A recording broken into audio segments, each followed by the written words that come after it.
Toliau yra labai aiškios ir detalės instrukcijos, kur taip pat yra skirta vieta jūsų motyvaciniam kažkokiai tai žinutei pasirašyti savo, kad visada turėtumėte prisiminti.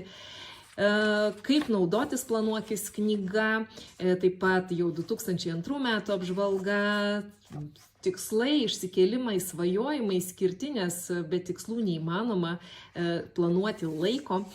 Ir įvairiausios metodikos, kaip tai padaryti, kokie yra gyvenimo tikslai ir kokie yra metų tikslai.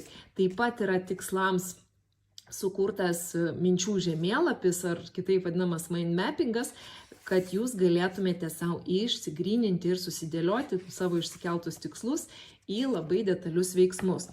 2003 ir 2024 metų kalendoriai, kad matytumėte juos viename lape ir jums būtų labai aišku.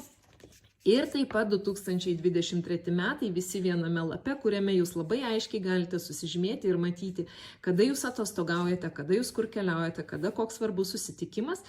Jeigu panaudojate spalvas ir savo susikoduojate savo gyvenimo įvykius, taip pat jums labai palengvins lengvai matyti visą metų planą. Ir taip pat jau metų plane čia yra sužymėti ir mėnuliai, kam yra svarbu mėnuliai. Taip pat mes turime įpročių vedlį, tai yra vedlys tam, kad jūs galėtumėte įsidiegti kažkokį tai įprotį, pavyzdžiui, eiti laiku miegoti. Ir vienam įpročiui yra 45 rutuliukai, tai vadinasi žymėti, kaip jums sekėsi diegti tą įprotį.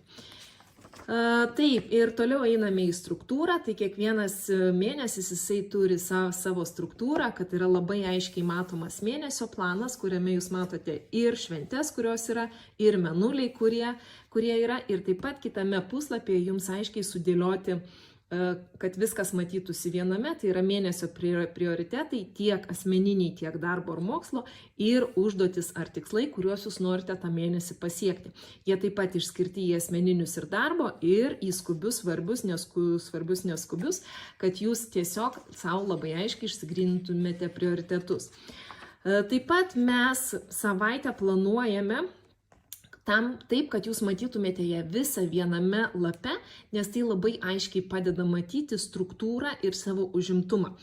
Kiekviena savaitė jinai turi savo savaitės siekį, tai yra tą tikslą, jums patį svarbiausią darbą, galbūt kažkokią užduotį, kurią jūs norite atlikti būtent tą savaitę ir jinai yra išryškinta, jūs galite čia savo išryškintai pasižymėti. Taip pat dienos siekis, tai yra tai dienai jūsų svarbiausia užduotis, kurią jūs norite, galite atlikti tam, kad jūs ją išskirtumėte ir prioritizuotumėte.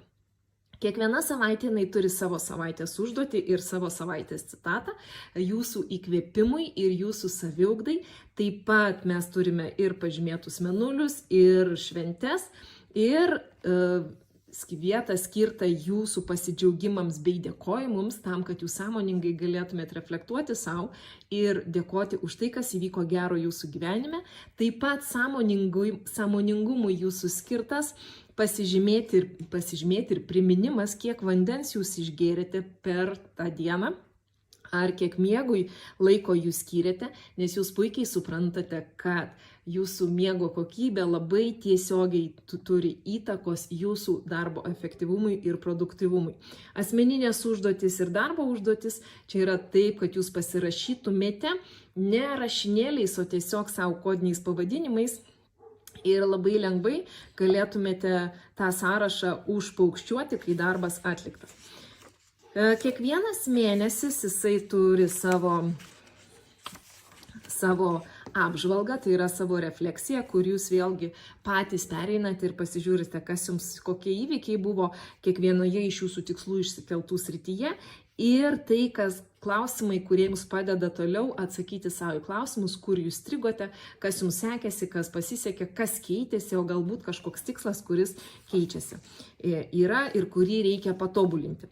Taigi, ir toliau taip keliaujam per mėnesius. Taip pat mes turim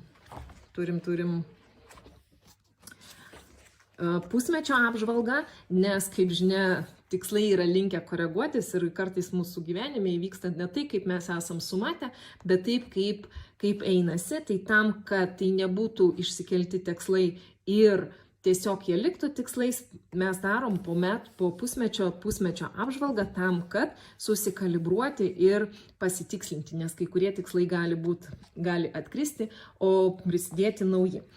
Ir gruodžio mėnesį, po gruodžio mėnesio apžvalgos yra 2023 metų apžvalga, tam, kad vėlgi įsivertinti ir savo reflektuoti, kas sekėsi, kas pasisekė, ką jūs norite patobulinti, už ką jūs esate dėkingi, visą tai, kas jums svarbu. Planuokis knygos pabaigoje, mes turim taip pat laisvų lapų, jūsų rašymams, idėjoms yra ir tuščių lapų, ir yra langeliais lapų, tai kiekvienas naudoja savo patogumui. Ir taip pat turime kišenėlę, į kurią jūs galite dėti jums svarbius dalykus. Tai